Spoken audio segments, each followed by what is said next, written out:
Hello, hello, hello, everybody. Welcome back to Adobe Live. Happy Monday. It sure is a Monday. My name is Alexis Bustos. I'll be your host with the man, the myth, the legend, Julian Crespo. Oh, What's up, stop it. Jules? How you Yeah, doing? I'm very well. It's definitely been a Monday. Sure has. It feels like I wish it was Friday, but here we One are. day. Got 5 days. We have 5 days. Julian, where are you joining us from?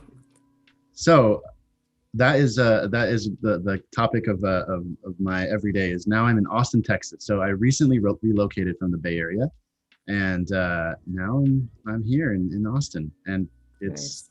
it's an amazing city, and I'm still learning how to uh, how to not feel like the pandemic is taking over my life. But I'm still thriving here, That's the loving it. beauty of this, right? You get to be wherever the wind takes you, we can go.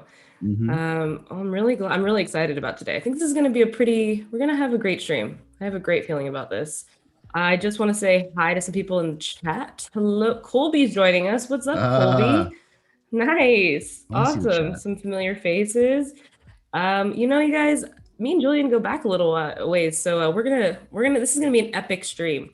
Before we get into it, though, I just want to say everybody who is excited about the XD Creative Challenge, we have a new one kicking off today after this stream. So make sure to stay tuned for directly after. We have Brandon Gross every day today, this week at 2 p.m. Going to be doing a whole new set of creative challenges. So that's going to be awesome. Can't wait for that. Awesome. Julian, you've done some creative challenges for us. I have. Yeah, it was a lot of work. It was fun though. It was very fun. Exactly, exactly. Yeah. So everybody, make sure you stay tuned for that. And we're going to be highlighting a creative spotlight tomorrow. And so get tuned and ready for that. I'm really excited. This is really like the kickoff Monday of a lot of new things. So just sit back, everybody, have some coffee, and we're going to talk with Julian Crespo today about what it's like to be a UX designer, what his process is. We're going to kind of kick off a brand new project with him surrounding photography. I'm excited. I know a lot about you already, Julian, but I think all these new viewers need to know about you as well. So could you kind of give us a Yeah, little intro about yourself? let's do it. I have a presentation, Oh, love and it. Is it an XD? of course, Oh yeah. my So gosh. let's go through who I am. So my name is Julian Crespo. Some of you might know me. I've been here before, hosted a couple times. I've done a creative challenge as a host, and I actually spent a little time working with the fine folks in XD on a plugin. So a little bit familiar. So that's my handle. Most places you can find me at Hidden Jewels, Instagram, Twitter. Uh, that's not that. Ah, there it Ah, I have is. two screens. Sorry, this is I'm fancy. So yeah, so I am a Head and Jewels everywhere except LinkedIn because obviously like you gotta stay professional there. So this is where I'm from. I'm from Los Angeles, not necessarily downtown, but this is basically my backyard, right? This is my grandma and me, so I'm gonna get a little personal. But this is also centered around photography, right? So like this is my first my memories of my grandmother are through photos, and I don't have many of them, so I cherish them. And so this was a scanned image that I took and went through processing and scanned this, and now I have a digital archive. I'm raised in Koreatown, Los Angeles. So one of the things that's the backdrop of my experience is the riots. So that's something that impacted Mhm. my life, and I think about. We're in a moment now, and I just want to acknowledge that we get through moments, but we also have to remember how important they are to us. This is another important fact of me. This was my first job. I worked at Blockbuster. It was the best job ever. I watched way too many movies, and it was the best time of my life. No joke. But now it's pretty cool too. Then I got into loan processing and mortgage finance, and this was my first taste of what it was like to experience interfaces. Like this was my interface I would see every day. Like, just think about that. Like Oh that's man. awful, right? It's like we had to. I was like, I always thought like there could be a better way to do this, but I just didn't at the time know how that was possible. So that kind of like my early inkling in like UI design, right? then I met my wife, who is my hero, and she's also a designer, and she was the first designer that I met who was like professional, and I just like looked up to her, and it was just like, hey, if you could do it, maybe I could do it someday. Maybe I could break out of this like, corporate cycle and get into like, something artistic. Mm. And so I just started shooting, and photography became like my driving force. And like I didn't know what I was going to do with my career, but I did know that I really liked exploring. And so I just like would walk around and do stuff and talk to people and have conversations and just find interesting things. I moved to Chicago. That was a very important time in my life where I was kind of just also breaking out of my comfort zone of Los Angeles and going to somewhere new, and learned a lot about myself, met some amazing people, and some of the best people I still talk to today. And I created a project where I would just walk around and try to meet people and take their photos. And this became something that I just immersed myself in for, every day really until I wasn't working. I worked at an Apple store, and it was like, this is my free time. I was a part-time employee. Then I had a baby, and that changed everything. And I had to focus like, hey, I can't just be a photographer anymore. I got to do something. I mean, photography is doing something, but I didn't make any money. It was just for exploration. So then I was like, maybe I could design a service. And this service was a combination of like what Airbnb is, but for creative spaces. So like, what if I had a studio and I could rent it to somebody, and have them come in and do some gigs and just like hop out and just like pay me a little bit of money. I was always looking for creative spaces to shoot, and it was kind of hard. So it was an idea. It kind of stalled, and it just didn't really pick up. And that's when I realized like design is hard, right? Like you feel like you could just do it overnight and everything works out. But then there's the whole aspect of making it work, like developers and all that good stuff. And it was just a little bit too much for me to handle with the baby. So I moved to the West Coast, and the baby got bigger. And I went to California College of the Arts, and that's where I met you, Alexis. What? So it was like, we call it like Hogwarts, right? Like it was kind of like a place to be weird, a place to express. No one really judged you, even though they all did. But at the same time, it was one of those like really eye-opening experiences where you just kind of like just got really weird and did some really cool stuff. Learned design. I kept shooting. I actually enrolled at CCA as a photographer major, and I loved it. But I did know that I was going to transition. I didn't have a portfolio that was robust enough to get me in as a designer. So I kind of got my way in as a photographer. Still love it, but then transitioned into interaction design, which is what Alexis and I, are the same cohort. We finished together. And Sam Anderson, who I'm sure you've seen on the show too. And Sam Anderson. Sam Anderson. Roll out the names. So yeah, these are some shots that I took. This is me graduating. It was an amazing day, and I love that sign. My daughter obviously is not a baby anymore. Then I got an opportunity to work with Adobe, and this was the small team of 6, and we were there to build plugins for XD. Amazing experience. This is how I met folks on the XD team, and they kind of needed somebody, and they're like, "Hey, you free?" I'm like, "I don't know what I'm doing, but let's do it." So ever since then, it's kind of just been a great relationship. And I had another baby, and Frankie is her name, and she is a ball of energy, and she is relentless and curious as anything I've ever met. She gets me into trouble, but this is what everything is for, right? This is for her. So I've done the creative challenge. This is oh my gosh, meta. what an inception of a photo. That has tripped me out. This is very meta. Let me change that. And so I took some time off to have the baby, and then worked on myself and what I wanted to do is like exploring like, hey, like what's my next move? What's my opportunity? So I started working for Star Global, and thank you to Alexis actually, because Alexis was the one that like put me on. I had no idea about Star, and she was like, hey, come join the team. Like we're small, but we're mighty, and we do really cool stuff. Mhm. And I accepted, and it's been a year now. Wild year. Mhm. If you remember, Alexis, like I was in the studio for 2 weeks. 2 weeks. Two Yeah, weeks total. 2 weeks. It was What a great. time. Yeah, and then we had the stay-at-home order, and that was that. And it was just my working from my room. So that was in the Bay Area, and then since then I've moved to Austin. So that's where I'm at now. Love it. So that's kind of who I am. So I'm just gonna get into what I'm doing. I'm So so stoked. So what's really stoked. cool about what I'm doing is it's an idea that I've had for a while, but it's something that I've never really fleshed out or really had time. I mean, do I have time? What is time, right? I don't have time either. But it's something that I wanted to wrap my head around and challenge myself to do something. So this is the product.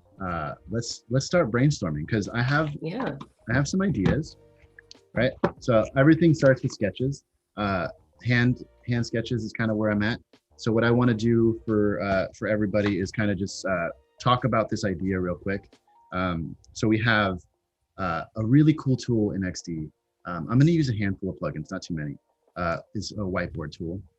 Oh, wait. So the Oh, I whiteboard love tool, that one. yeah, and it's really simple. I'm not going to use. I'm going to use a mind map, but I'm going to use a very basic mind map. And so the mind map is going to help me at least kind of diagram some ideas, and we're just gonna go live and just do it in.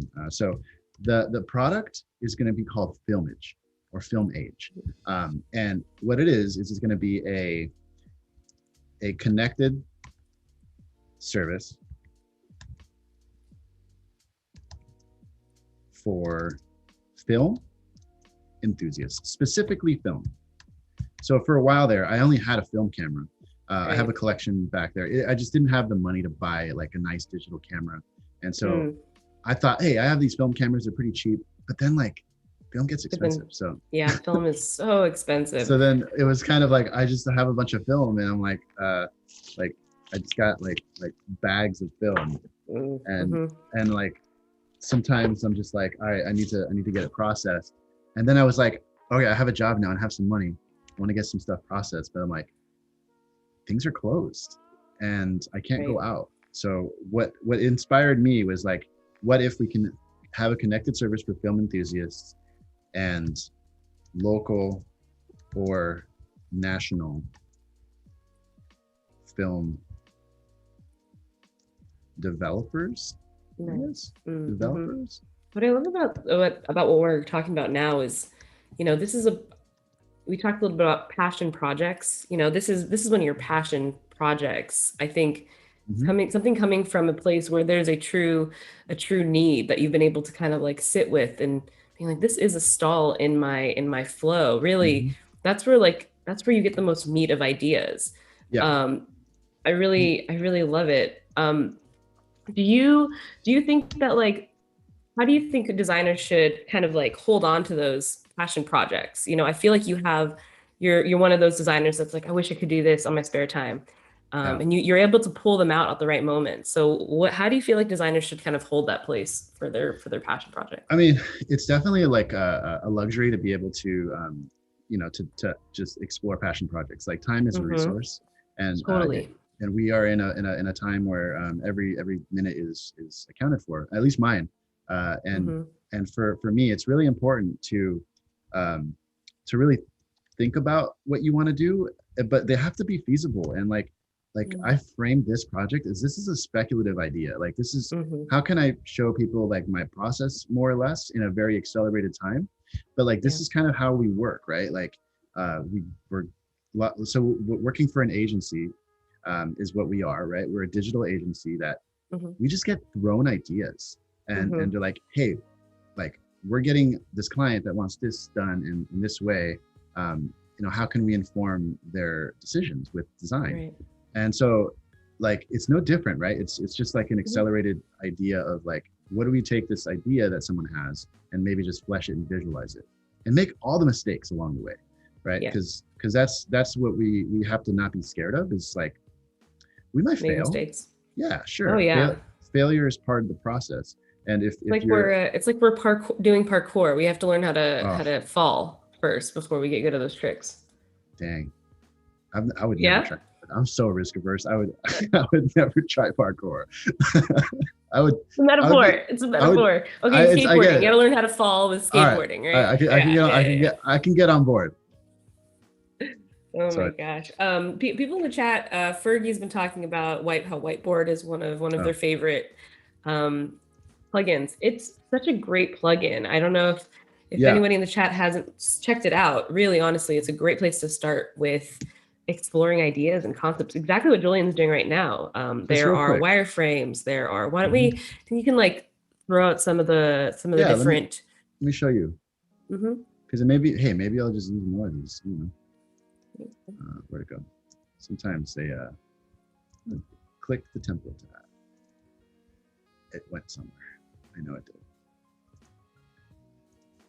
It's thinking. Creating. You see the layers here. Anika Sometimes said, nice metaphor also fits into how some people are too afraid to fall. Yeah. I think design is just huh, learning how to it, fall and learning how to pick it yourself back up. it is. It really is. And for me, like that's kind of like what drives me, right? So let Hmm. me hold on. Let me get this thing working. I think it's something's a little buggy. Whiteboard. Click to add. There it is. There Okay. you go. So yeah, really quick way to use like a collaboration tool, right? Like which XD Hmm. is really. It's just basically built for collaborating. And so yeah, you can do wireframes. You could do what is it, storyboards. Storyboards. And Uh, there's a feature with post-its and mhm, yeah, really walking through user flows. So if anyone mhm, again is like starting out, this is a great resource to kind of help guide yeah, you along the way. And they have little hints and tips thrown into these templates. But yeah. currently, yeah, I'll yeah, use this one. Sure. yeah, I'm not going to nice. do storyboards per se. I just don't Hmm. have like probably the time um, Hmm. today. But I love using like pre-built like drawings if you have Yeah, the ability to just like I think like someone that like that you've hosted, Pablo Stanley has a really great resource that you can use for pulling around like images and scattering them around and making stories out of them. Uh, if you want to oh, draw, you totally. can, but it takes time, right? And I think this is storyboarding is actually one of those really interesting things where it's super important, but often Hmm. gets skipped It if really does. in an accelerated process, unless it's something like, all right, we want it to be rapid, we want to Yeah, conceptualize, and we need to see some things first. We need to get some user stories kind of yeah. uh, fleshed out in a way that we could just like see. Well, it's messy, and Yeah, when you're showcasing a process, when you're looking through case studies, those are beautiful, right? right. You don't want to see messy, but really messy is exactly what designers work in 100, maybe Oh, 99% of the time, and like what 1% is beautiful and perfect. yep. Um, I mean, so that's like the beauty of it, right? Is yeah. we're always making messes and Hmm. Hmm. intentionally, right? Like, and I think that's Yes. some of the things. It's like that's why storyboards really help you kind of codify like these ideas and at least let them communicate their intent. Um, and Totally. and that's and for me, like this kind of idea of just like a quick flesh out of what's in your head, it's super essential for um, just like keeping you on track because like Yeah. there's so many distractions and Mhm. if you kind of try to keep things in your head without writing them down, without at least putting post-its, like I have like some post-its back there that I was working with just to kind of give me a little bit of like, hey, what's I'm keeping track of something. This is all it is. It's just keeping track, right? We have this technology, our brains um, can handle this for the most part, but like there's a lot of auxiliary noise, right? Totally. So I just wanted to go back to this Hmm. thing real quick. So really, really simple filmage, a connected service for film enthusiasts and local and national film developers and professionals. So it might need some tweaking on the value prop, but people could work on that for forever and not get the right wording. So I'm just going to stick with that. So the product feature, uh, for me, the core is getting your film developed, right? And that's just the easy part that seems easy, but it's the core feature because developing your film has a lot of different options. And so we'll get into that. I'm going to flesh this out underneath here in a sec. We have our archive or our gallery. For me, also very important because when you get your film processed, it would be great to get a digital scan ahead of your actual like shipment that comes to you back from the developing place. So like, getting your negatives back isn't as exciting sometimes as getting like, your scans if that's something you want, right? Right. Because scanning, like, I don't have a scanner. I want one. I don't have one. It's there. I want to get one maybe later down the line. They're a little expensive. It also takes a lot of time. And so that's something that we'll get into also is like levels of scanning, resolution and all that stuff. Logistics, very boring. Just very boring, but it's important, very important. So thinking about like, we're all used to what Amazon can do and how they've just kind of set this model of how you distribute and how the expectation is. So we have to touch on that a little bit. I might not get too into that because it's a little vanilla, Sure. and it's kind of straightforward. But we'll see if I have time. You'll pick and choose. You'll pick which flow you're gonna show us, right? Yeah. And if people are interested in it, then maybe I could show more. So the user pain points, I'm just gonna say maybe pandemic. Like, I think the idea of like when the pandemic first hit, like everyone had these wild ideas of what was gonna happen because we were all trying to fill in the blanks, right? Like, what is gonna be the service that we're gonna need? Like, thinking of it, like, I didn't shoot anything during the pandemic, really.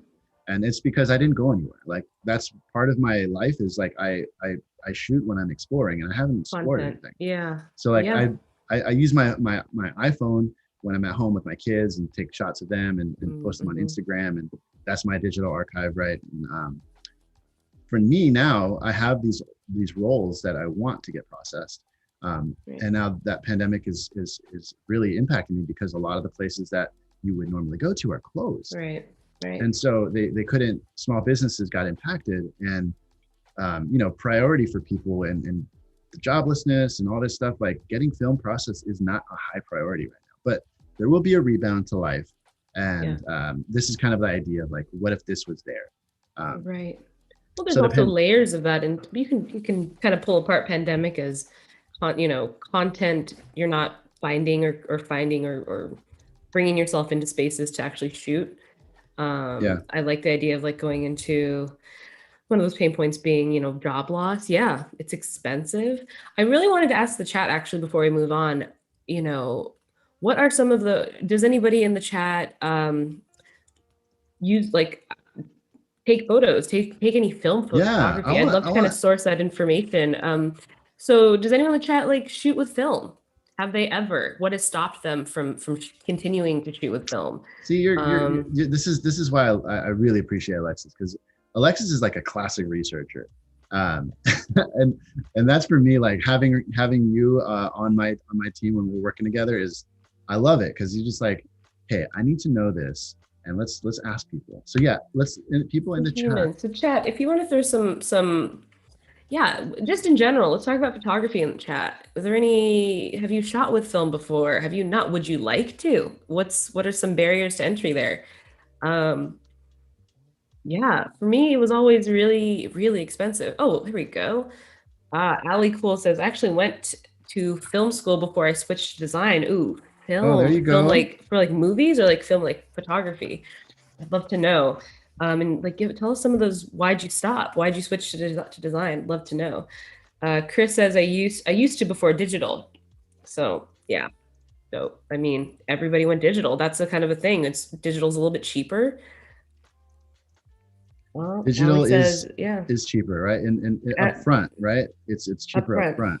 So that's kind of like for me where I'm at with it is like it is cheaper up front. But like they both have their expenses, right? Yeah. Damien says we did analog photography module at university before the pandemic. I think they were Pentax. Ooh, interesting. Oh yeah, see? Love that.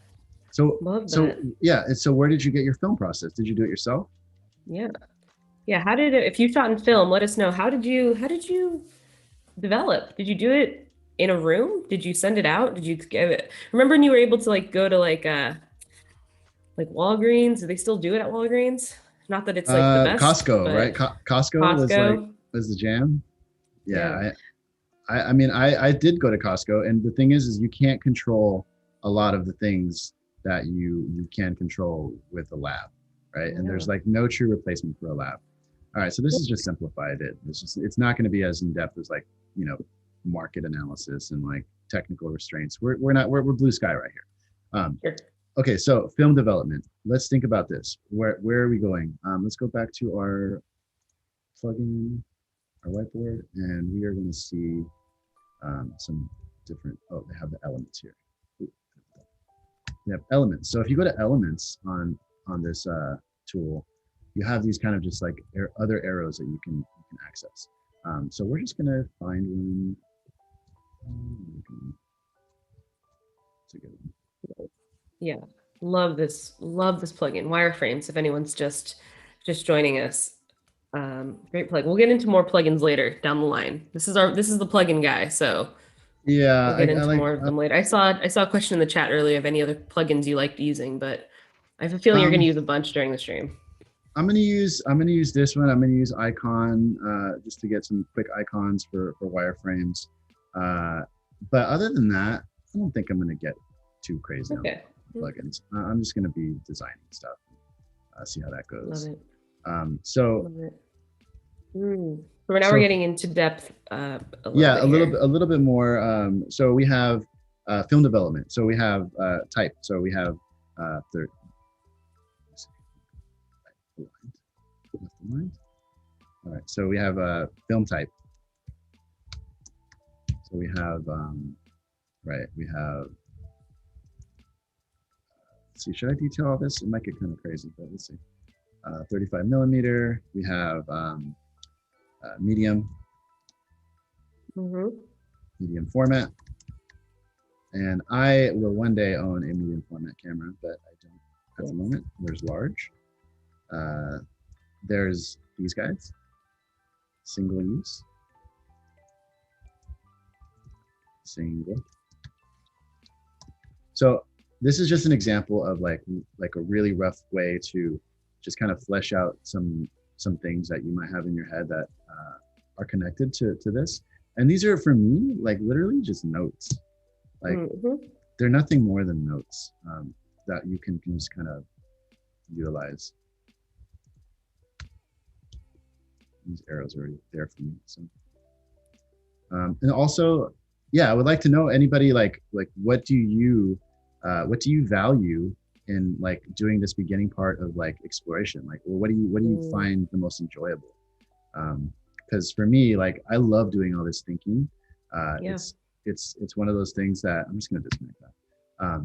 It's one of those things that really helps you kind of just like keep track of your ideas. Yeah. I think for me, like we're so scatterbrained sometimes, and it's just good to like do something like this. Okay, so 35 millimeter large single use. There's film sheets, so there's a bunch of stuff. So we're just gonna go through that. Leave it like that because I don't think I'm gonna have time to like list out every single item in this experience like that. It's just gonna be too crazy. There's a lot of complexities because then there's like pushing and pulling of your film, like like there's so much. We'll try to get in those in a form, but it's basically going to be like a nice form that we'll be able to fill out. There's what else do I got? So I got these notes here. Cut. Oh, we have not only that, we have this is important. Black and white. We have color. Black and white, yeah, color. Because those are different. Those are different processes, right? Yeah. So those are really very cool. Really dropping some really great knowledge and vibes in the chat right now. First off, Ali, what a great shooting movies on film is such a romantic process. It's really very, really I think that's probably the reason anybody still shoots with film, right? And you got to admit, Julian, you're a little bit of a romantic with the photography. A little bit. That makes sense. But A little bit. Ali also said exploration is so key to the process. I also get so scatterbrained. I need to have a clear plan into going into the design Yep. process. Makes it less stressful. Yeah, that's exactly what you're doing. That's exactly what we're doing right now. And Julian's kind of showcasing like this is how he wraps his mind around a project. Yeah. It also Granted, helps to immerse yourself in the project. You know, yeah. like some projects are just you can't get that immersed into it. Maybe you've never shot with film and you get put on a project that has film photography as the main core subject.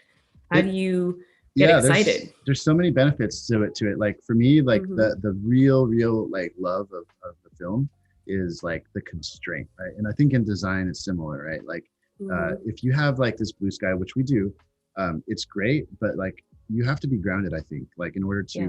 to really cement your ideas. And so a constraint of like you have what you can have like 36 exposures or 26 24 exposures or 8 exposures for a medium format or something like that. Yeah. um, that is literally a constraint. So one of the things that I would do with like my little cheap digital camera that I have like a old Canon 5 no, I can't even remember what it is, like 30D or something. 5D, 30D. Oh, nice. Something like not great. It was like mid-level. I would go Mm. out with an 8 gig card, and what that did was it limited me. Like I had to really Mm. be specific That's cool. about. So you made your own like film camera Right. vibe with your Yeah. digital. Right. Mm. Exactly. Yeah. So Well, this is definitely a market for that's out there with everybody having an incredible camera in their pocket. yeah, You you know, gotta just a lot of hipsters out there. You know, I'm basically making a product for hipsters, which I guess I am. I don't know. Whatever. definitely, Um, definitely. I have a, I like old stuff. I'm an old guy.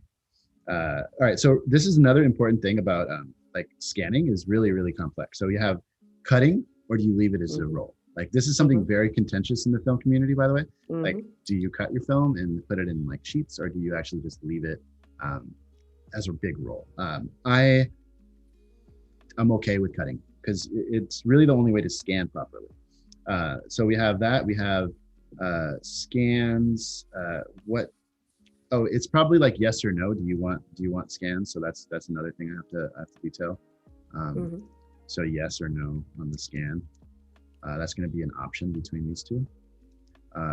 Because you can get stuff developed and not have to worry about scanning. It just depends on your need. So cutter Right. sheet, and then we have another one that is resolution. Very important. And this is going to be a little bit more kind of heady, just because we have different ideas. We have medium, we have high. Let's just call it high. I don't know why I'm switching between caps and whatever. Deal with my messiness. Ultra high. Mm-hmm. These are just tiers, right? Like tiers of how in depth and how intense you want your your processing to be, because you can get like a Right. super high res scan. It takes a lot longer, so that's why it might be more expensive. Someone Fair. has to wait for it. So there's that, and then we have what is it? Oh, this is another interesting part of scanning is do you want it to be physical Right. or digital? So right now, Julian's detailing out basically a form Mm-hmm. that will help basically guide the user. So while also organizing kind of his thoughts around what this product could have within it feature-wise, he's detailing each individual feature. Um, I just wanted to also, Julian, really quick, address anybody who just joined us. Oh You know, yeah. we're a little ways into the stream. I just want to say hello, welcome. We're with Julian Crespo. He's a UX designer, and he is creating an app right, you know, right in front of us, right out of Earth, Just and off the just top. straight from the ground up. That's what I meant to say. And I just want to say hi to everybody who is kind of new to the chat. If you're joining us from YouTube, which awesome, that's great. Love YouTube. A lot of our streams are featured over there and go live. Come over to Behance if you want to, Yeah, you know, chat with really us. see any of these. There's another chat going on. There is some links to Julian's portfolio. Really great community over here of creatives. So if you have stumbled upon us come on over to Behance. Come see what else we're doing. Um, the last thing I wanted to point out, Julian, was Matthias really making me giggle, saying, "I have no idea what these words mean with film. This must be how I sound when talking UX." And it's like we have both those Yeah. buzzwords in our brains. So like, I I get mean, that, Matthias. Like I get it. yeah. Hey, It it's, happens. I know When it you happens. get It's totally, it's like its own sub genre and language. And I totally understand. I think these concepts can be applied to other things. But yeah, it's very specific sometimes for the film enthusiasts out there, which I guess I am. So physical, actually, this is going to be sharing. Actually, I think what I could do. Oh yeah, okay. So this one is going to be a little different. So what I'm going to do here is I'm going to detail out some of the archive stuff. Um, so what I want is I want two spaces for my gallery.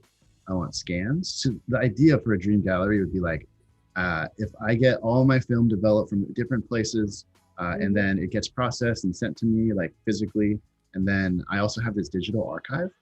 It would be amazing if I had like a hub, like a place where all of my digital scans lived. That way, depending on like if I went to this place or that place, they're still all in one spot. That way I can like go through them and keep them there. Not necessarily editing or anything like that, nothing fancy, just like raw things that I can maybe like send to my Lightroom or whatever Adobe tool you use to edit your photo. I don't know who anyone else uses anything other than Adobe tools to edit photos. So scan, or the other one is prints. So I want you to be able to have this like segment of like split it between like I can look at what I've scanned and what I've actually ordered to print, because that's something I think is really crucial. If you have ever printed something that you've gotten from a digital scan, like most likely you'll want to get that reprinted again. And so if you could reorder that, that would be really cool. So I'm going to make a note there. So for reorder. Yeah. I feel like in the quarantine, I've done a lot more printing of photos, right? You're like trying to surround yourself with kind of memories and people. Chat, have you what's your vibe with printing photos? Do you do it at all? Do people am I like outdated in that I'm printing my photos from my camera rolls? I don't know. I mean, this we're trying to print film right now with this app, but just Yeah. overall. Um, Interesting. Very, yeah. I mean, this is definitely a specific kind of enthusiast is going to be using this app, but maybe not. Maybe this is a great way to kind of like come back to come back to center with what photography can be for you. Really cool app. So that was something that I did, right? For you. Yeah. So I actually shot your wedding. Yes. I was one of the many Yes. photographers who shot your amazing wedding. And that was a very beautiful day that for me, like I was using digital, I was using film as well. And I shot a bunch of stuff, didn't know. That's the beauty of film, right? You don't know what you're going to get. Turns out my film stuff was actually better than my digital stuff. And I've made it into a book for you. Yeah, And that incredible. was a very beautiful thing for me to do, because I really enjoyed the process. Yeah, and you had and I mean, incredible gift. Still like show it around every day, but like really you had like such a great motivation to like get to do all that. Like I'm really happy you got that motivation to be able to like take the photos, print the book. I find myself every time I go to print a photo being really like bogged down with the process. Yeah. Really in any type of space online or any type of app, am I going to get the right quality image? Is this going to look good as a print? Can I see this fully as a print? Is it the right size? Like really, like The is right it size. There's so can many it pain points. yeah, can it go to this size, right? Like Exactly. that's the problem with printing. And Yeah. maybe something like this could help address that. Yeah. I don't know. Let's see. Yeah, maybe there's something. Well, there was something as really for anybody who was, back in the day who remembers printing photos, there was something very wonderful of like, yeah, we're just going to get some, you know, we're just going to get some 4x6s and call it a day, and then later on you got them on a CD. But now everything, all your images are just kind of stuck on your phone for the most part, or stuck on your computer. Ali Yeah. says, I need to be better about printing stuff and just collecting physical media in general. Yeah, this is definitely addressing that need of like, I don't have anything anymore that's not, everything is digital in a good and bad way, Yeah. right? Yeah. That's totally like for me too. Like that resonates really, really heavy because I actually went through a period where I was trying to dematerialize my life Mm-hmm. and kind of removing because we Yeah. have a lot of stuff, right? We talk about Yeah. this a lot. Like we just have a lot of stuff.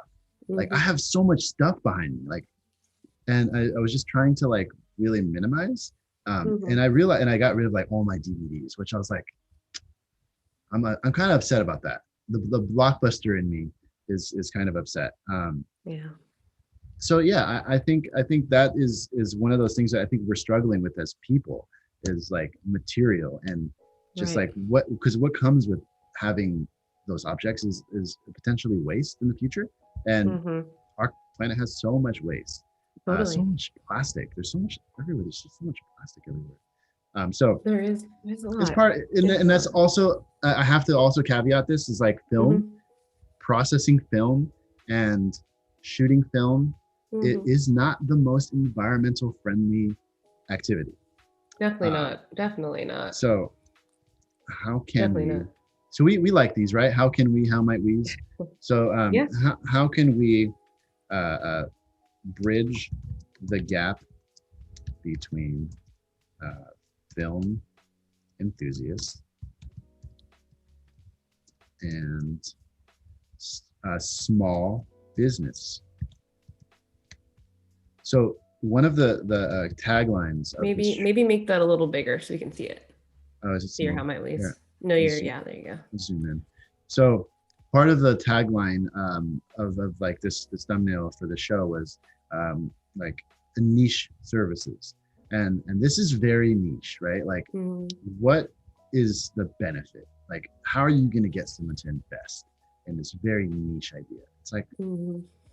like it's not about like if you in the future, what if Mm-hmm. developing an app or a service wasn't as intense as it is now, right? So this Mm. is kind of Mm-hmm. speculative future. Like, what if like a mom and pop shop could just really like quickly hop Yeah. on this API or whatever? Maybe I make it an API and Mm. people connect into it. Because the way that I'm comparing this is uh, like think about Instagram Marketplace, right? Mm-hmm. Etsy, like these TaskRabbit, like it's kind of like a way to connect people. But Mm-hmm. I think part of the problem with those is there is such a reliance on this platform, which is kind of dominant, right? And maybe we could be different, maybe not. Maybe we turn into Mm. the same animal that we hate, but we try at least try to How be can we ethical. give, yeah, how can we give To power the back to the individual, people? power to the Yeah. people. That's How do we give power back to the people in yeah, a digital format? right, right. Yeah, it's You can totally write that down. I'm wait, not saying things to say it again. myself. How can we empower? How can we empower people with digital products, which is broad? How might we's are pretty broad.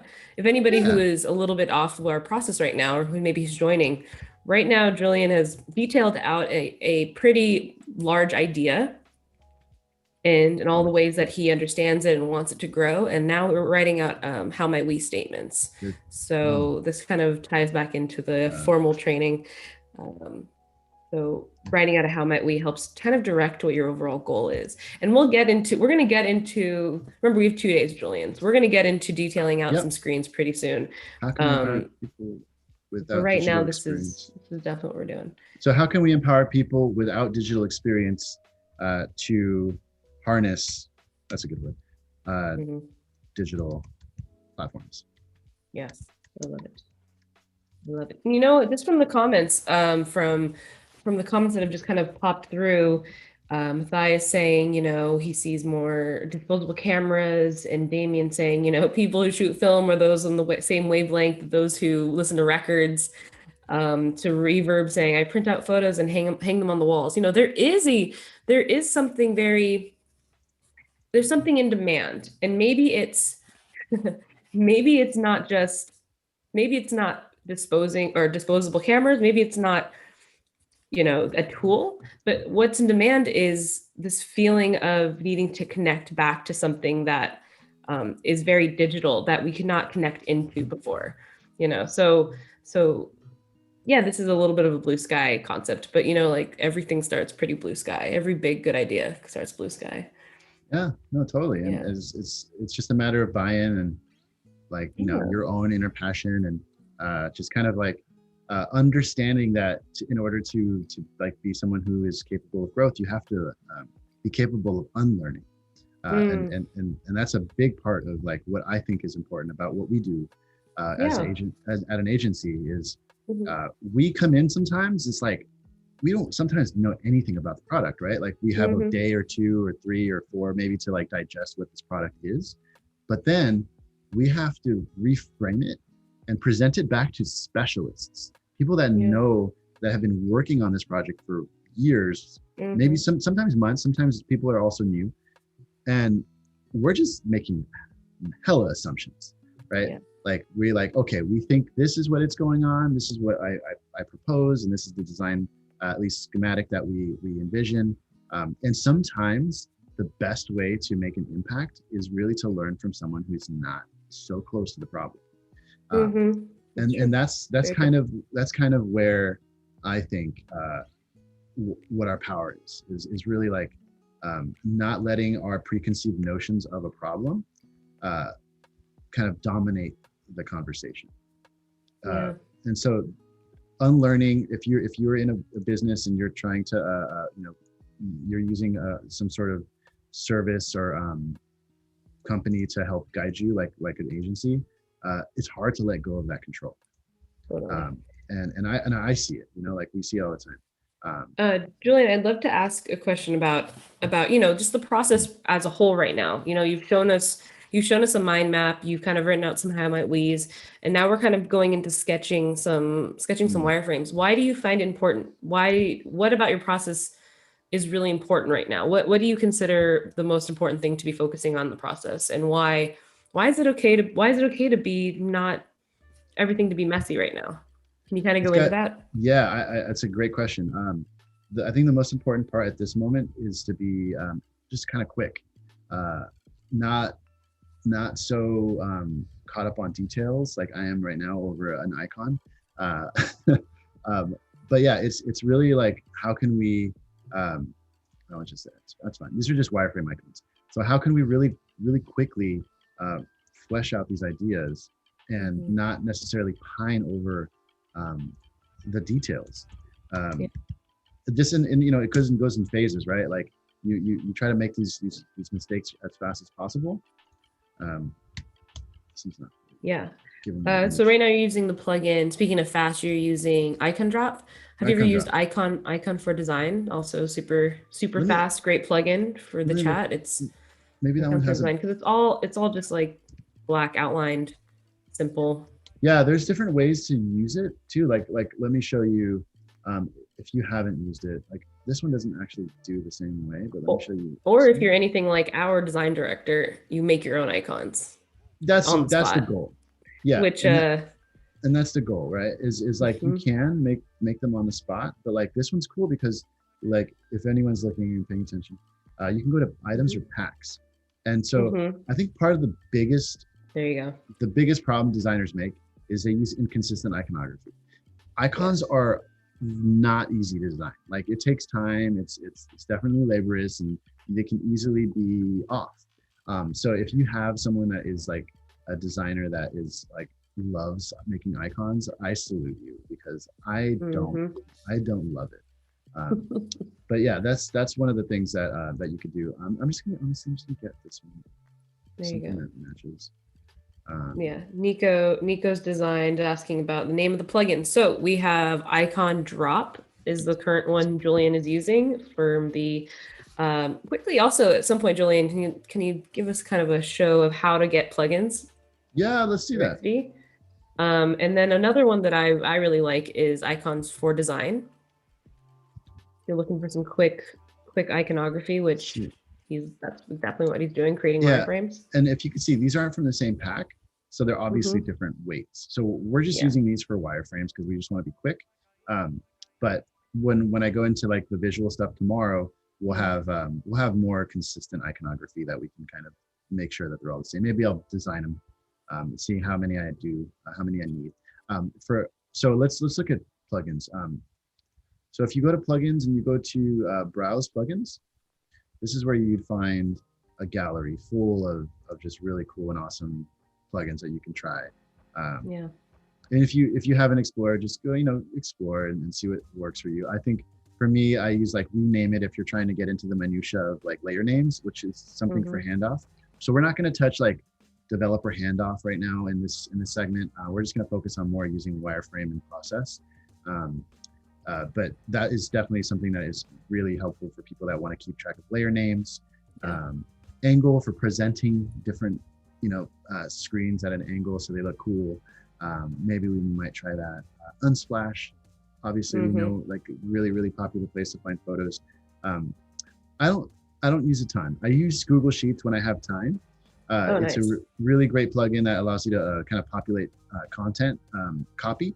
Maybe I'll get into it tomorrow, but it is kind of involved, and so maybe it might not.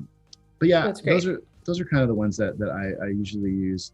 UI faces is really cool for generating just like random faces for icons and stuff. I might use that too. We'll see.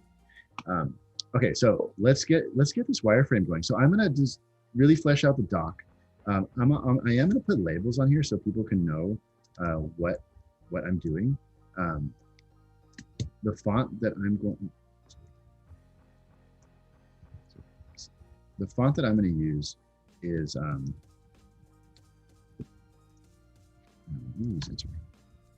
this is one that our boss introduced me to that I really like. Our design director. Inter? So Inter's a good one. Okay.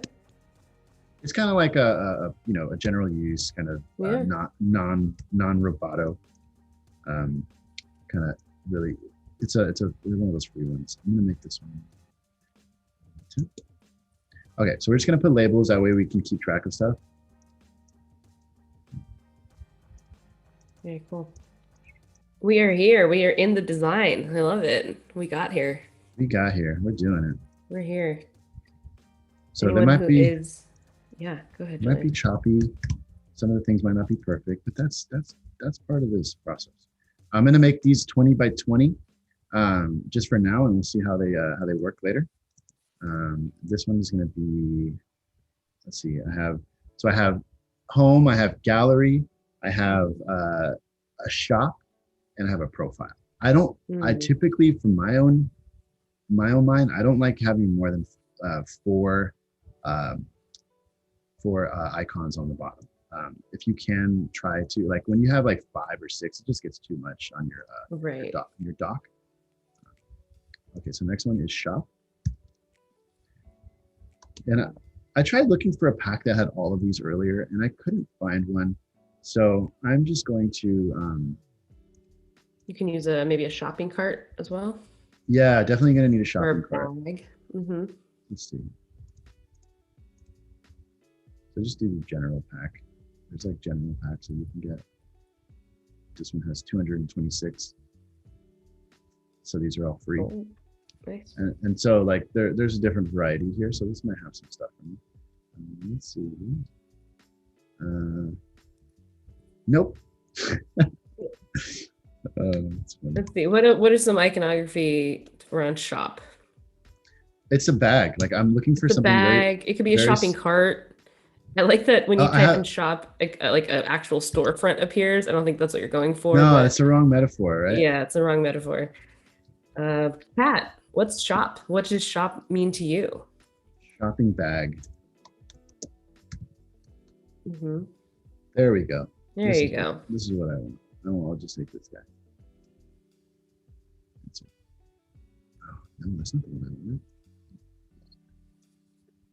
This one. Yeah, it's SVG. Cool. See? Okay. There you go. Yeah, because I do have one more. I am going to use a shopping cart because I felt that this is a shopping experience. It would be good to like have that's something to think about UX wise. It's like being able to come back to something that you started and didn't necessarily finish. Mhm. So then the last one is profile. You know what? I'm just going to do this one by hand. That was easy. Nice, nice. This one's gonna be easy. Nice. He's gonna be brought on the spot.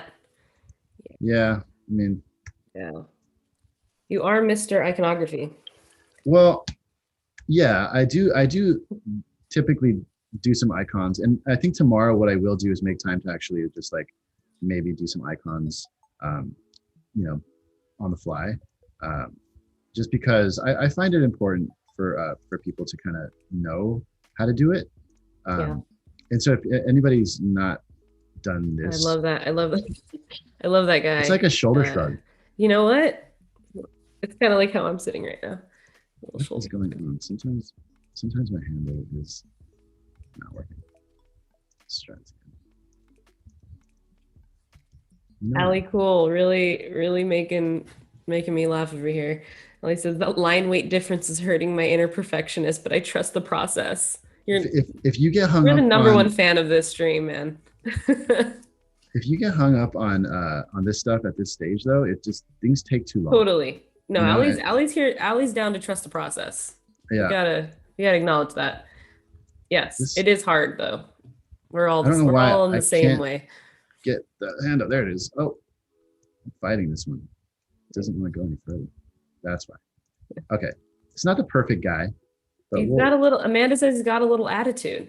He's got some attitude. He's got a body, right? He's got a body. He's got a body. Yes. He's got a shape. We're pro body image.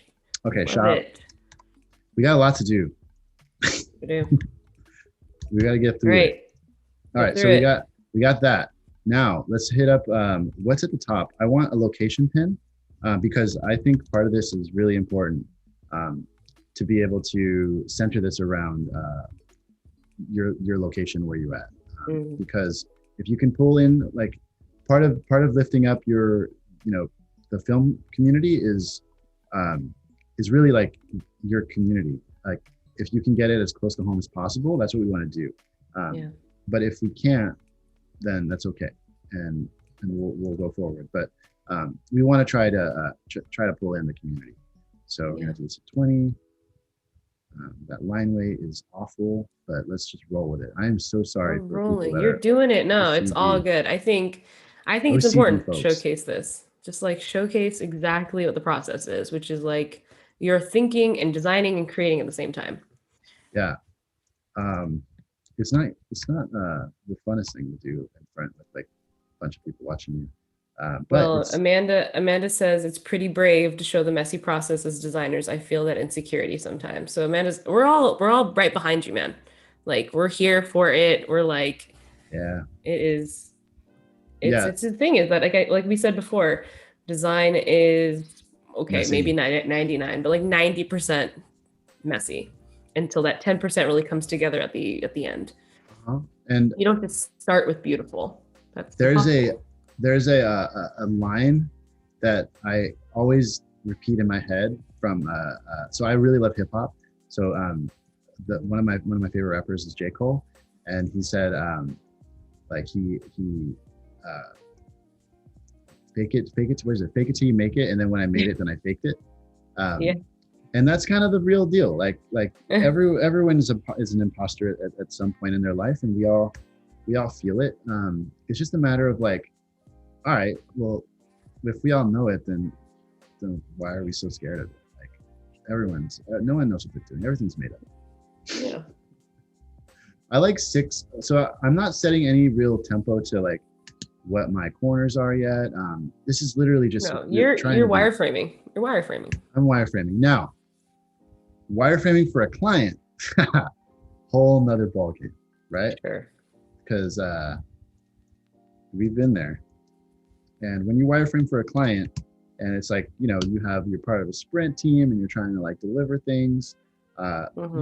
you're not delivering this. You could do this in like a little whiteboard session with them, which is essentially Mm-hmm. what I'm doing with you guys. Um, Yeah. is we're whiteboarding. We're pulling we're pulling the team into a room and we're just like throwing What ideas do on the you, wall. and like, what do you mean by this? Yeah, that's something definitely to note. I really, with these, usually these first days, it's all about wireframing and it isn't the most pleasant thing to watch, but like I said, like why you have a great insight to what the difference is between wireframing for wireframing an idea versus wireframes that need to convey a flow. So right Yeah. now we're doing wireframe to try to understand an idea. So there's even tiers and levels to the Yep. scrappiness that comes with design. That's exactly Actually, right. Julian, one thing I did want to talk to you about on the stream was you have a great insight. Currently, Julian and I work at a product design agency, but Julian has had much experience with working with in-house design teams, both large and small. And I would love to kind of, you know, I'd love to pick your brain around it Yeah. and kind of how the process is different and what kind of muscles are being flexed in these different places for you. So that's a great question because it Yeah. is very different. I think what it is for when you're working at an in-house like someone so Adobe was not the best experience to like compare it to because that was more like actually what we're doing with Star because I kind of was more Mm. contractor and we Right. kind of had this agile sprint and so but when I worked at a company called Collective Health um, and that was something that was really different because it was still agile in the sense that you had a product team and all that, but that you had to like operate in stages and you used Jira and all that stuff, and you had a Scrum Master and a product manager. Um, Hmm. but the scope of the challenge is not as intense. So like you have more Right. time, right? And you have different levels of buy-in that you have to get through. Stakeholders are more close to you. There's sometimes more opportunity for research.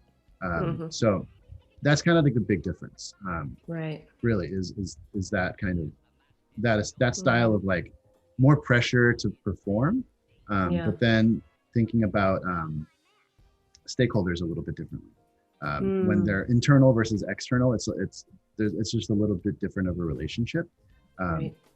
I don't know. Did I answer your question? I feel like I'm No, giving you an answer. totally. I think, yeah, no, I'd love to kind of like reframe it a little bit for you for so anybody who's trying to grab that first job and, looking for what they think the type of design work that they think they're going to be doing, or maybe some insight around that. Because, a lot of people right now are making transitions. We're in quarantine. Maybe some people have decided to do a boot camp or maybe have just taken the time to teach themselves UX in some form or another.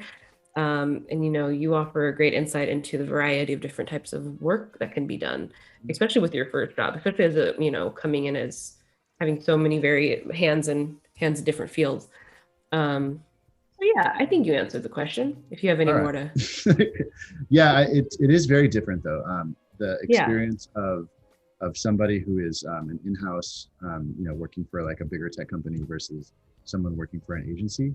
Mm, It is a big difference. And not to understate that enough. Like it really yeah. does change your team is different. Like even though like depending on the place you work for, like you can have some really great teams that you've like that you're contracting with and you have a great rapport. Um, Yeah.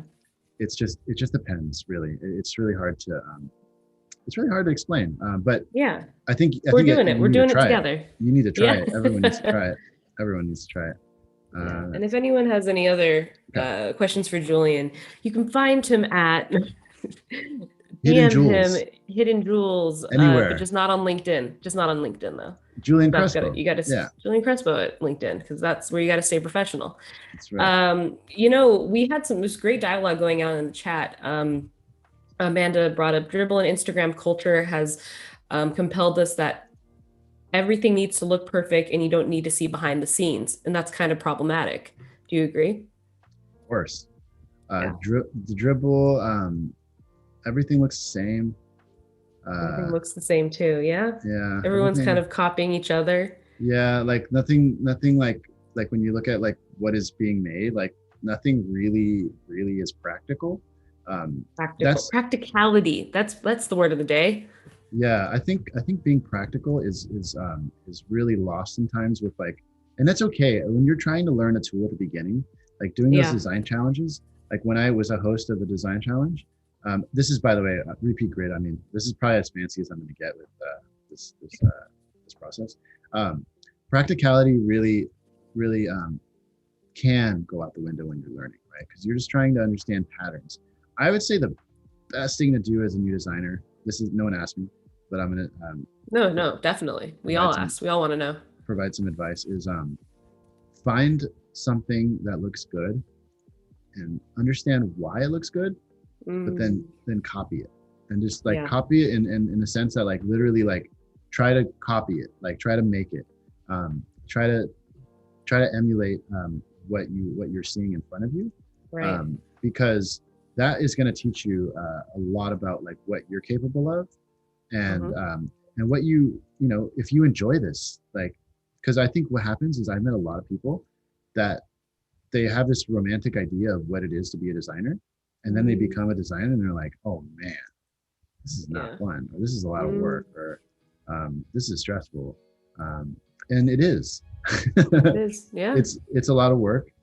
It's dedication. It's constantly pushing yourself. So these are tags and filters. What I'm going to plan on doing with these is give you like a way for. Oh, let's define what this is. Sorry, I'm answering questions but trying to explain No, what I'm no, doing. you're doing great. You're doing great. Uh, this is the shopping and the filtering. So the idea of shopping, and we all do it, is and online shopping actually is it's not something that I really love doing, um, Mm, or did or loved doing. I don't love it because buying sucks. We just buy because we do it. But like I during the beginning pandemic, like I didn't shop online. I was just kind of using like my all my clothes were old, and I was just like whatever. Didn't really care. No one's seeing me anyways. But now I've been shopping a little bit more, kind of getting a little bit more in tune to like, um, just the shopping experiences that are out there, yeah. Yeah. and it's like really hard to like sometimes find the right thing. So I love filters. Oh, yeah. Like if you could just kind of like funnel what I love, but not put me in an algorithm, like that's what I want. I Mm, want people to be able to um, have these tags, um, tag one, uh, mm, to be able to separate what they want. So let's give actually, let's put more context to this. Context is always key for wireframes too. Um, so if I have like nearby offers are going to be like um, scanning, or let's do like film prints.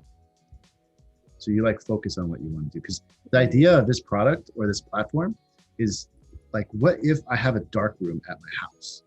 Yeah. Like, what if I'm not even a small business? Because this is another idea that I'm going to add uh, to my how might we's is Mm, instead of how much time do we got? You good? we have about an hour. Oh, We're sweet. at one. Well, less than an hour. Less than an hour. Yeah, cool. How can we bridge the gap between us film enthusiasts and uh, like film at home film processors? I don't know. Hmm. Because like if I have a dark room in my house, which why not, right? If I have the ability to have one, what if I can monetize it? And what if I could Interesting. be a place to receive a canister and say, hey, I could at least develop. I might Yeah. not be able. I can maybe scan. Maybe I can monetize that. Maybe I can make my own little studio where I can monetize something and help somebody. And also, it's usually out of passion. If I had all the Yeah. tools, if Yeah. I had all Mhm. the equipment, um, I wouldn't mind doing it, because it's. I feel like for me, like when I was in the lab doing photo processing, it's very relaxing. There's Yeah, there's really nothing else like it. Like I really it's can't true. I It's really true. can't put into words like how much I really, really enjoy being in a dark room. Um, Even if it's with others and everyone's quiet and kind of like you can talk, obviously, as long as you don't like put on your phone, which sometimes people do. Um, Mm, but that is like a really, really, really fun thing to do. So maybe we can empower people to like start their own little studios. That'd yeah. be cool. I love it. Um, You're in this case, you're trying to kind of bridge, not just bridge the gap, but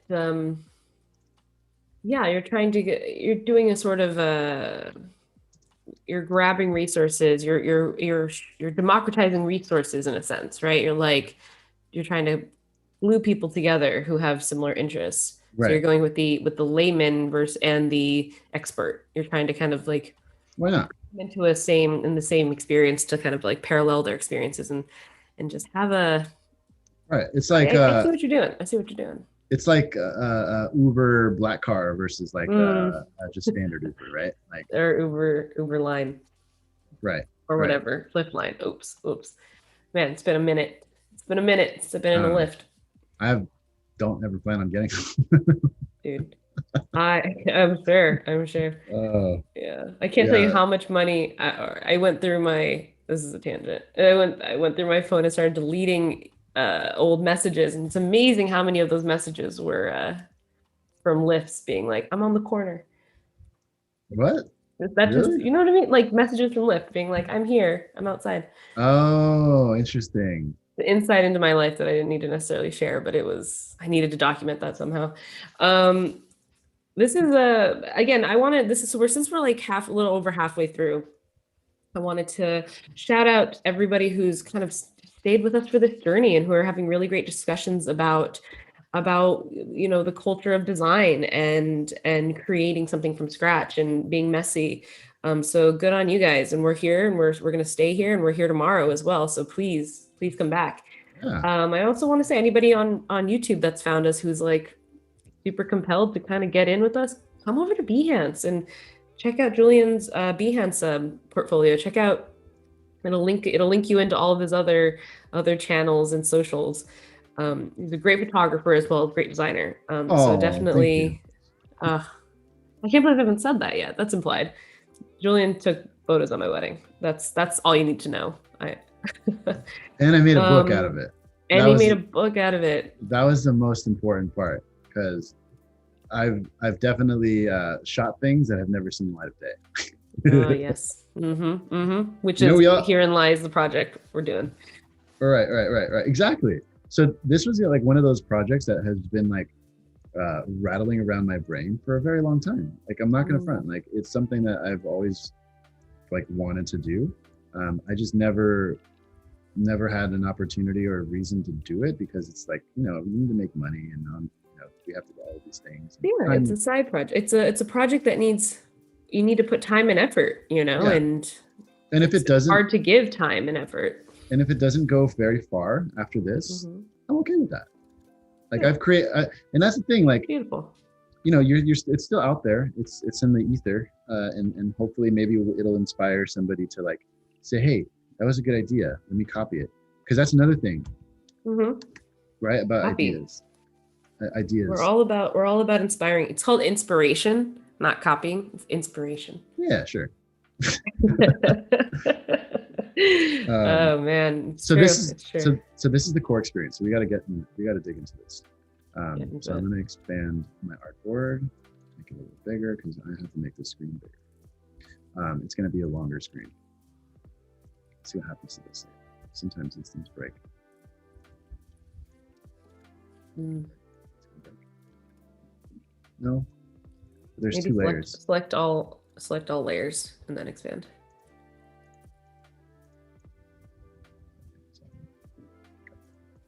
That grid's gonna be weird, but you can Is it? resize it or something. I think it might be fixed.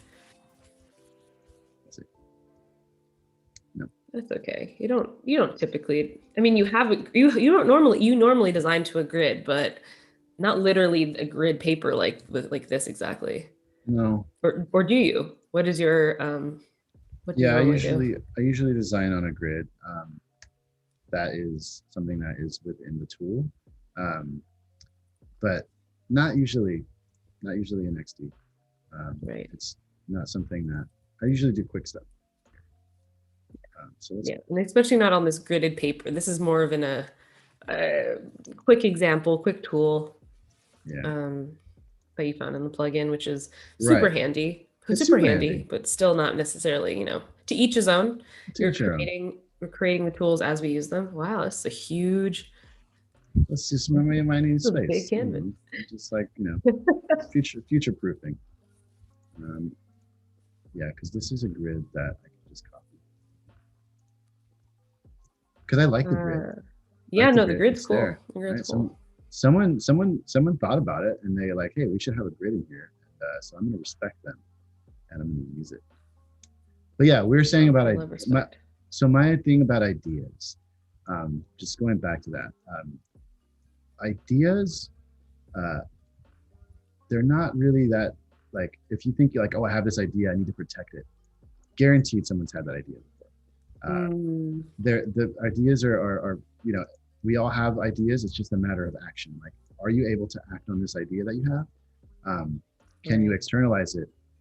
Because if you just hold on to that idea and like you're fair, like, oh, I need to get an NDA before I talk to you about this idea that I have. It's like, no, you don't. Like, if anything, like, what you should want to inspire others is like, how can you make my idea better? Let's talk about my idea. Like, I think people need to, like, sometimes, especially like in Silicon Valley. I grew up in LA, which I kind of talked about in the intro.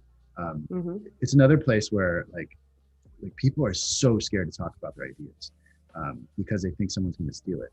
And it's like, no one's going to steal your idea. Like it's really hard to execute what's in your head, and we need to not be so scared of like really talking about these things. Like because your idea can only get better if you talk about it, right? So that's kind of like my take on that. It's no one asked, but yeah, no, I mean, I think that's super. It's super indicative of the industry and the type of industry and the variations on the industries, right? From tech designing to design as a culture to the culture of design in down south in LA, which is a little bit more, which is mostly movie based, mostly aesthetic based, and a different type of design. So with interface design, it's like crucial to be sharing at all times. Obviously, company to company it varies, but it's interesting how interface design has kind of meshed into this world of aesthetics and beauty and true kind of art forms as design in other places normally is.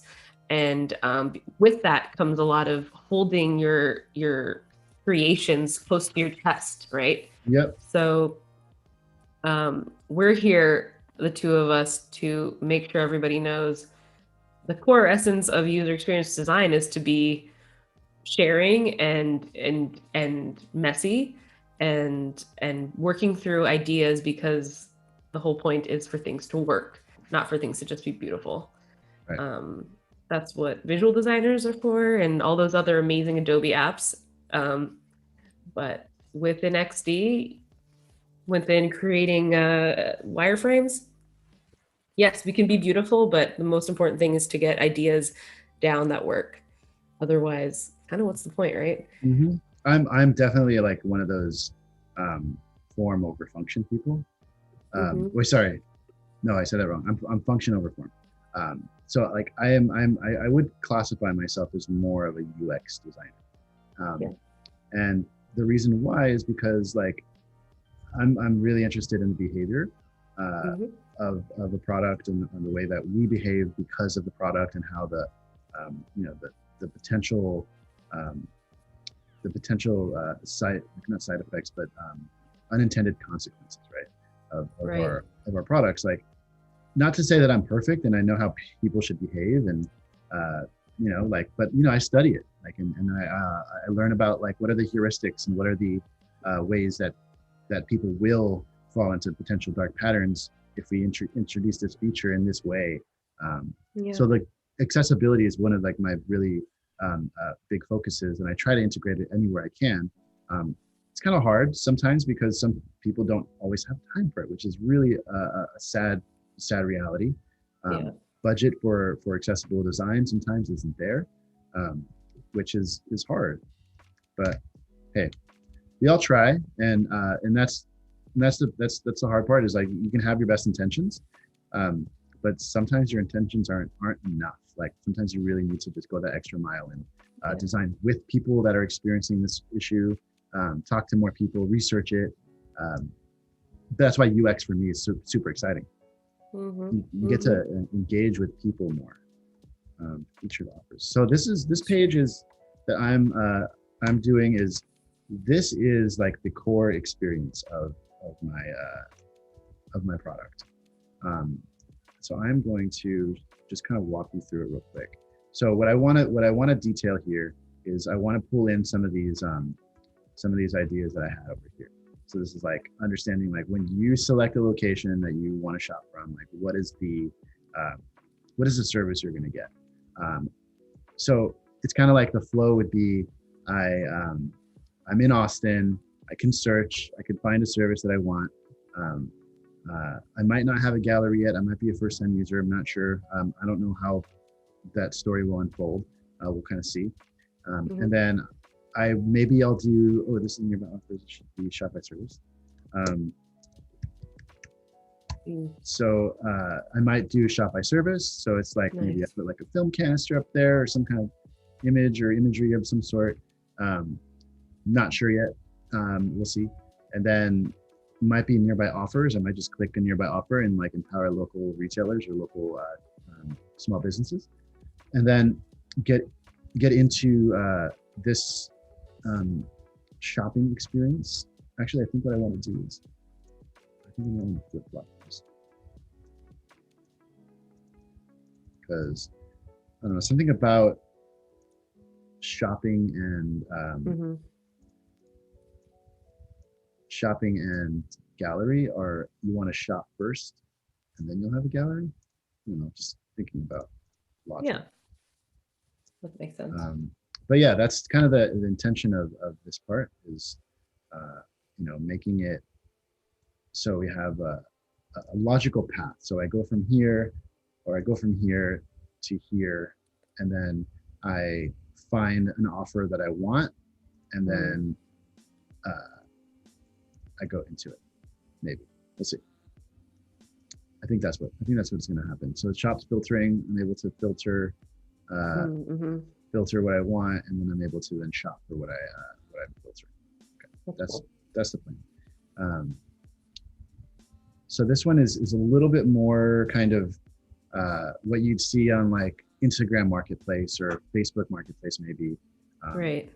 To taking some power away from the big guys is what I'm trying to do. So I'm gonna, Right, right. you know what I like doing also, just to kind of throw this out there. People might have heard me say this before. I like designing instead of with ellipses or circles. I like to use Mm-hmm. squares, rectangles, because they're a lot more flexible. And if you're going to do anything with like animations and stuff, like you can do a lot more with rectangles. Just to kind of word to the wise people that are out there. I will touch on pixel grid kind of in a little bit on when do visual design. Not going to worry too much now. It's just going to take too long. I typically follow like an 8-pixel grid rule. So it's anything divisible by 8 pixels. So 4-pixel distance, 8-pixel distance, 16-pixel distance, 32-pixel distance. It's kind of like how I try to do it. So like things just look better when they have some sort of like rules embedded. So that's kind of like what I'm going to do. So this is going to be like kind of like a store icon, maybe. Maybe do 20 by 20. It's like a still sort of store icon. I'm just going to put a little reminder for myself right now.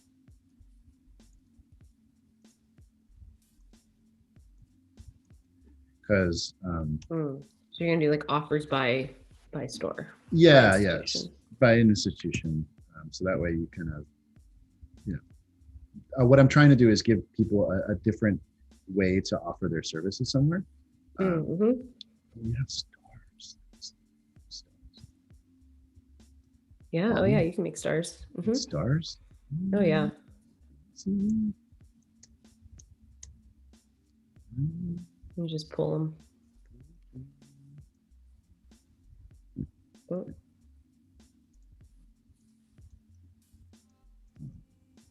Uh-oh. There it is. Oh. There. Yeah. Nice. That's too many stars. That's David. The type of star. So it is. It is. There we go. Look at that. Look at that wireframe star. I'm so wireframe. So imperfect. So says Vuduval's already into this design, even though it's just the base design layout. It already looks so clean and satisfying, she says. That's because Vuduval is the homie. Vuduval is a G. She's a homie. That's why she's biased. No, I'm a homie. I'll tell you the truth. I appreciate it. I do. It is very clean and satisfying. It is very clean. You should know that. What? Your wireframes are very clean. I've seen messier. Yeah. Well, you should see my sketches. I mean, I did sketch these out. Like these are not like I'm just like coming from the off the top. These are like things that I've thought about, just like rough ideas I've put on paper. I do love whiteboarding. I haven't made the like the dive and got my own whiteboard. I kind of want to, but it's just not something that I've like found the right one. My dream is like I want to have this like a whiteboard that also like flips down into a table, and like so you can have it like on one side it's a whiteboard and on the other side it's a table. Like that is my dream. I need some industrial design friends to help me out with that. What if you just had what if you just had a whiteboard on your table? You need it up. You need it up on the wall. Yeah, you need it to be also like to be able to like kind of be vertical. You want to see it. You want to see it up. Yeah, I want to be able to have. They sell that material. You can make a desk out of that for sure. You want to start a business? I do like to make tables. You like to make tables. I do make tables, but I don't know. Maybe, definitely down the line. You can. Yeah, Vuduval says, I'm the homie. I've always wanted to be the homie. You are the homie. Well, don't you miss the studio, Vuduval? Like, remember we used to like see each other, and that was cool. Back in the day when like we just see like Paco hanging out and Senna, like all the homies. It's fun. All right, so we will one day get back to that point. So what I want to be able to do is you have like this store name, and then you have like a rating. It would be good to have ratings just to, you don't, you know how it is. We don't want to buy from anybody. Like that's just like, oh, just like every time he sends film back, it's blank. So there's a rating. We have a full-on rating system. Yeah, we got to make sure. We got to make sure it's not you're not getting empty. Black photos. Yeah. That's the fear, right? Because it's like, well, did I do it or did they do it? Like that's because like you don't know. Like I've shot film that I've gotten processed, and it just didn't come out, and I'm like, did I do that, or did it happen in camera, or did it happen post camera? And that's something that you never really know. And that's kind of like, okay, you could track it. If this person's like has a history, a track record of shipping out blank film, then it's probably this dude or this girl. Web page. So we want to give access, and this goes against maybe some people's ideas of what their shop should do, is take people outside of your experience and put you in somewhere else. Right. This is also something that I'm not using all the cool features that you could typically use, but if you hold, I don't know if people know this, if you hold Option, if you're using a Mac, I don't know what it is for PC, you can see the distance between all these items, so you know if something's centered or not. I typically for buttons, I'll go, the height of my text would be 18, and then let's see, 48. Yeah, 12. 48 line height, and then depending on your pixel size, what am I at? 20 pixels? I'm gonna take this down to 16, so I'm gonna make it smaller. So this is still 18. Can you explain why you do it that Sure. way? So the reason why I do it is just you want to make consistent buttons, and for the most part, 20. 16. I'll do 16. For the most part, you just want to have like set your language and set your consistency. It's 52. And that way, like if you read these buttons, then you can know like how they work. And I'm not going to do like responsive resize and all that because I think it is auto. Yeah, see, it like responds. So it's automatic. So you have it on. So responsive resize is it's been out for a minute. You could do manual and you could stack. You could do all kinds of like auto formatting.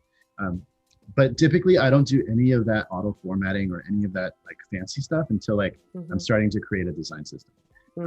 Which if I have time, don't won't have time today. We'll get that going. So I have to rush this. So let's see. Go for it. 35 millimeter. Let's see. So the idea here is now we're just really detailing out like what is the service, like what are we offering. So they have this special feature offer that's a 35 millimeter film development. And then you're going to have price $10 for, and I think maybe 5 roll. So that's a good offer that this place will have, and that way you can have like descriptions. So I'm gonna have, you can have a service description. I'm not gonna put it because I think it's a little too much right now. Let's just go in with like each of these items that we detailed out. So kind of talked about film type scanning, and what you're looking to have for your service. This is just a list of items. So yeah, well, we'll let you build out that list. Jessica has a question, and maybe I can help answer it while you create. Does Julian like to plan things out before building the project? If so, how does he plan things out? I think that's a really great question. I think it's definitely exactly what he's showcasing during the stream. Seems like he starts with a overall plan. You saw his like notebook at one point, and he's kind of, what he's doing is trying to showcase his process in real time. Does that sound about right? Yeah. You're kind of showcasing like you did plan things out, but this is also a form of planning things out. We are so far from the final, you know, sometimes for at least for designers like Julian, just getting in and creating wireframes, you know, maybe like this mid-level, not that scrappy, looking pretty tight, but still like thinking through the ideas. This is the best way he works. Yeah, that's it. Anything else behind the scenes of planning, I think, other than research? But I do want to say that like right now, what I'm doing, this is not how I typically fully work, right? Like this is an accelerated, like you also perform differently when like there's people watching. So like, have you ever designed with like your design manager hovering over your shoulder? Like probably not. And that's okay. Like right now what we're doing is like also shortcutting. So like I'm kind of breaking that rule of like designing something that might not work great. And that's part of it, right? Is you need to test it out and see like, will this work? Part of the steps that I would take if I was doing this for real is like take this and then show it to a bunch of people, um, people that are in this industry and or that have this interest, and get their feedback. And Mm-hmm. yeah, so that's part of the process, is definitely speaking to people about what it is that the service that you think your assumption is, and then Yeah. really putting in front of people and um, give you a real sense of what it is that people want. Because like you might think you have everybody figured out, but for the most part we don't, right? Like we're just Sure. guessing. So that's what like, yes, like whenever I have like an actual project that I'm getting paid to do, in the sense that like it's my job, like for where we work, yeah, everything's planned out. Like there's always also there's requirements, right? Like I walk into a project and the lead will of the project manager or whoever it is that's on the team that is facilitating the guidelines, like this is what you need to make. And so a Yeah. lot of times it's like, all right, I have this vision, I have this script, I have this thing, let's like Hmm. iterate. And it's all iterative, How highly do you iterative. how do you feel like you work best within that? um Having what do you something very structured and ideas out, or would do you find yourself enjoying or thriving more in this kind of like ethereal space of an idea? I like I like specifics. I definitely am one who thrives in a system that is defined, and Mm-hmm. one who thrives by constraints. Um, so when there's like a lot of blue sky, it's kind of hard, right? Like for me, like that's just I do operate more effectively when I'm in a system where people like are engaged, and they have like if they have a like, just give me a list, like what is it that you want? Because what Mm-hmm. I sometimes what happens is, and this is part of the creative process too, is Yeah. you want to be able to like have people innovate and create, but then like you didn't just go into a circle, and yeah, so it's kind of like it's really hard to like kind of put that into words of like, um, is it something that you know you know I don't know, it's really hard to define for me, because Mm-hmm. Mm-hmm. I Mm-hmm. also have only been in systems where there are a lot of definition. um, Right.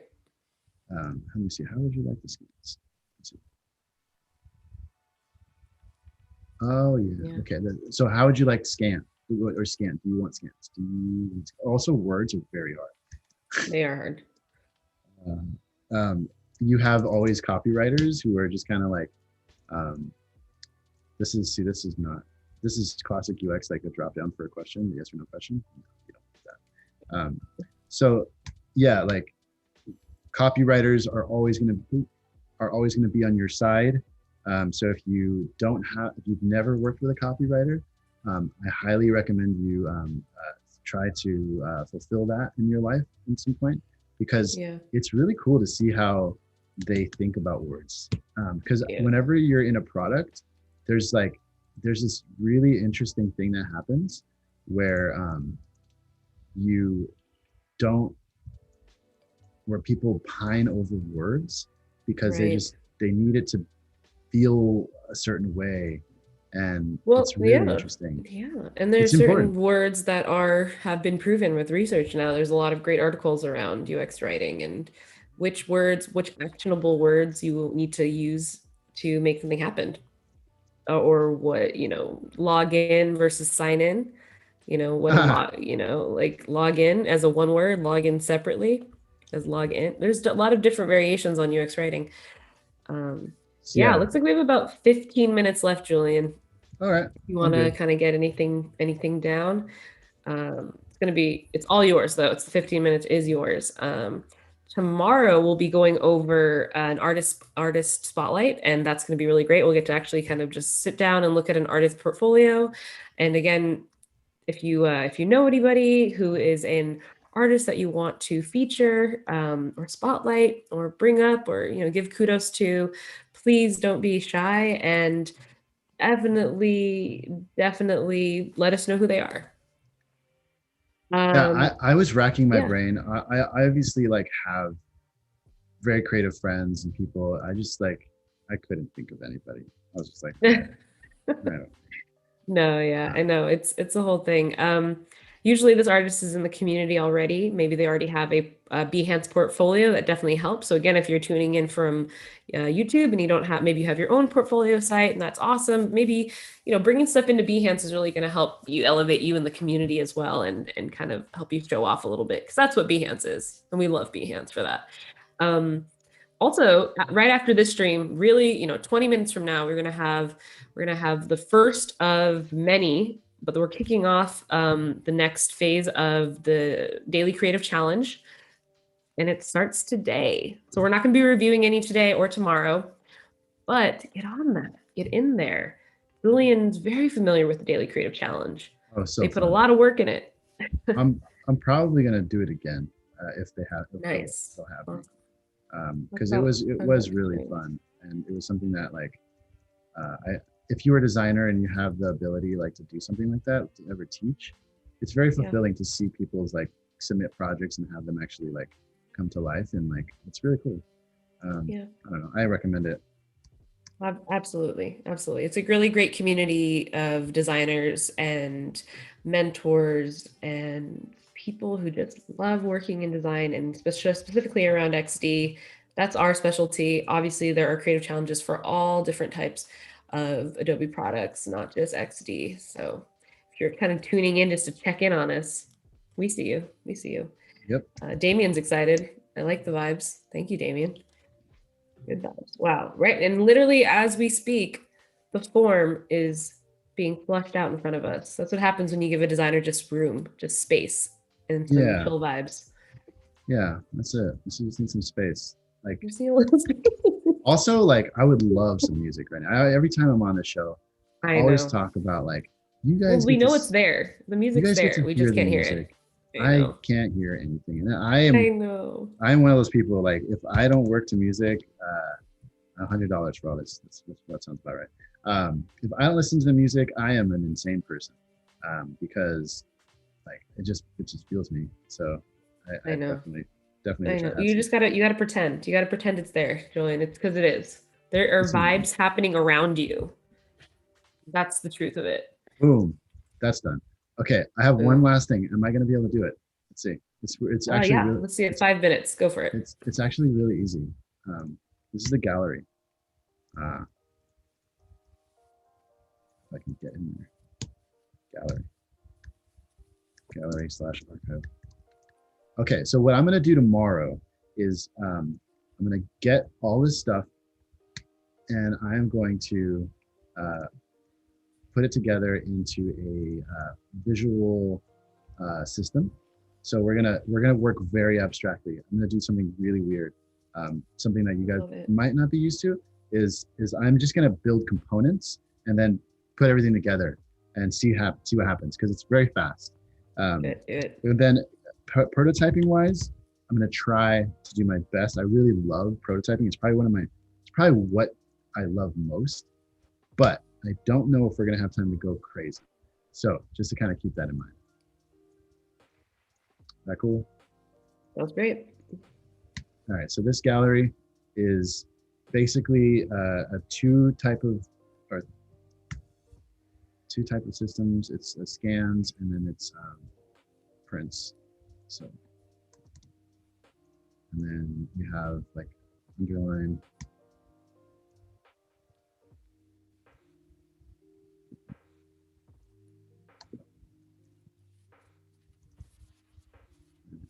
One, and then you have a gallery. Oh, there you go. I was gonna do like a fancier gallery, but I'll just do it. What a fancier gallery look like. Like a grid that's not just like squares. Like maybe there's like some Ah, rectangles or something. I don't know. Maybe I could. ooh, I like it. Very Pinteresty.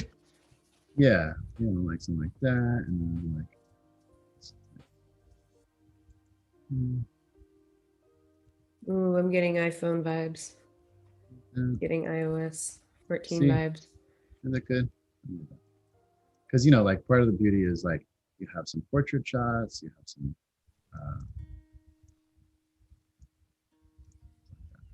spacing sucks, but you guys get it. We'll get there. Yeah. That's basically it. And then the flow is pretty much defined by how we're gonna like lightly prototype. So we'll do that tomorrow, and we'll turn this into something that is a lot prettier than this. Yeah. And I think that is not bad for Definitely. No, this for is like this is great. Julian, why don't we walk through it really quick what we've yeah. covered today? So what we did is we are creating an experience for it's called Filmage, and I need to create a branding. So maybe I'll do like a login screen tomorrow. So film development, it's hard. You have film types, you have scanning, 35 millimeter, all kinds of different formats. I'm gonna have that in like a list for you tomorrow. Just flesh out the minutia, and then a gallery. Logistics is like how we're gonna like see a cart. So I might go into like something with that, like with your profile. Might not tomorrow, see out of time. But you want to be able to have nearby offers. You want to be able to shop by service, and then you want to have the your doc. You want to be able to select a type of service, your nearby offers, and then from there you'll be able to filter what you want, and then you actually find what you want, define it, and then view your gallery after the fact.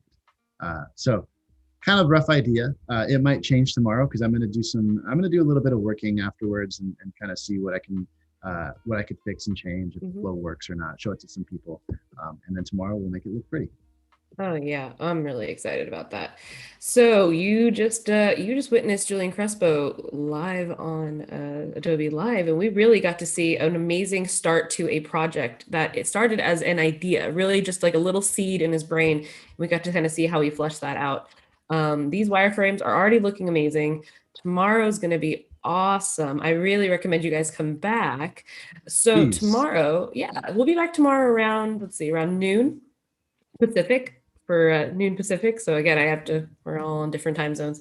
But for part 2, right here, after Marco's vector art live stream, and that's going to be awesome. It's really going to be a great week of design work here on the streams. But tomorrow, again, Julian will be walking us through a process. We're going to be reusing components. We're going to be creating a visual design probably language that he's kind of going to come up with probably tonight. And then we're going to prototype in XD because I think we can do all of that, honestly. Like, I think you're going to crush it. And if you don't know, now you know. Julian is the iconography and the visual design expert over here. So it's going to get really, he's an expert. You're an expert. I'm sorry. Function over form. Function over form. I'm not a visual designer. I bet money that there's going to be some imagery that maybe you've taken. So maybe we'll get to see some of your photographs. I can bet money on that. Probably. So so it's going to be awesome. Again, chat, thank you again for joining us, Julian. This has been. We still got some time. Oh, we got time. We got a little time. Oh, well, I just want to say thanks to Voodoo Val and Damien for joining us. What's some questions? We got some more questions that people got. Finish up. There was a great question around junior. You know what? We didn't get to approach any questions that came through around how to stand out as a junior designer. And that's a great question that I feel like you should answer at some point in your streams. Suggestion around portfolio and polish. I think this is a good one to end on. So what are your thoughts around how to stand out as a junior designer? So that is a very good question because like it does differ depending on like if you're at an agency or if you're at a company that has like a product that you're directly attached to in-house. But it's still, the philosophy is the same. It's just like try not to overwork yourself and try to really just listen and try to be the person that submits things when they need to submit things. I would say just don't work way too hard on the things that you're making. And that might seem counterintuitive because you want to put your best foot forward. But just don't burn yourself out. And do you think that happens a lot with junior designers? I think we do. I mean, I definitely work hard, and I think that's just like the nature of who I am. But yeah, it gets tiring if you like are a perfectionist. And so I think as a junior designer, you always have a lot to prove. But if you're in somewhere, you're in, right? And the way you want to approach it is to really just like learn out, maybe even outside of the job, and just kind of do some of your own independent learning. Don't stop taking on projects that are outside if you have the opportunity. I know that sounds counterintuitive to not working hard, but you know it's anything that within your limits, right? Um, really understand design systems. I think that is the biggest opportunity How for a would you junior. recommend people showcase that in their portfolio? Say if they're looking for a job or maybe are just trying to stand out in the applicant pool. Yeah, that's a great question because the thing that I want to showcase is like that I wish I would have showcased more is like creating stuff for a community and like creating like so like create UI kits like create some anytime you have a portfolio piece, always include your design system. It might not be a full-fledged design system because sometimes it's small. So maybe it's a UI kit. But UI kits are basically the building blocks of the design system, right? So like when you get to a company like IBM or Adobe has an insane design system. Um, I think study design systems. Study what is Google's material library doing? What is Apple's library doing? What is IBM's? All these companies, there's open source design systems. I would say like look into design systems. How can you leverage that as a junior designer to be like a pro Yeah. at just really understanding that. But in terms of like understand story, like we are narrative based beings. Like being a human, Mhm. being a human is being a story. And if we are able to tap into the importance of storytelling into what we do is for our work, um, that's going to be paramount for your success. It's like the, we can't exist without story, and so if we don't if you don't like you know try to dig deep into that, and you might be losing something for your future. Um, it's not trivial, and user stories are not trivial. User Yeah. journeys are very important. Yeah. So all of those components will make you a good junior designer. Um, I love that. it's Wow. really a No, Julian, story. really with the inspirational quotes to kind of wrap us up. It's really Yeah. great. It's really great. We are story. We all take to story. Mhm. And speaking of story, I can't wait to continue with this Just story tomorrow. Again, this has been Adobe Live with Julian Crespo, and my name is Alexis Bustos. Thank you again for joining us. Join us tomorrow, and it's gonna get real pretty up in the yeah, stream. it'll be colorful for sure. Be colorful for sure. But again, thank you again, and we will see you tomorrow right here on Adobe Live.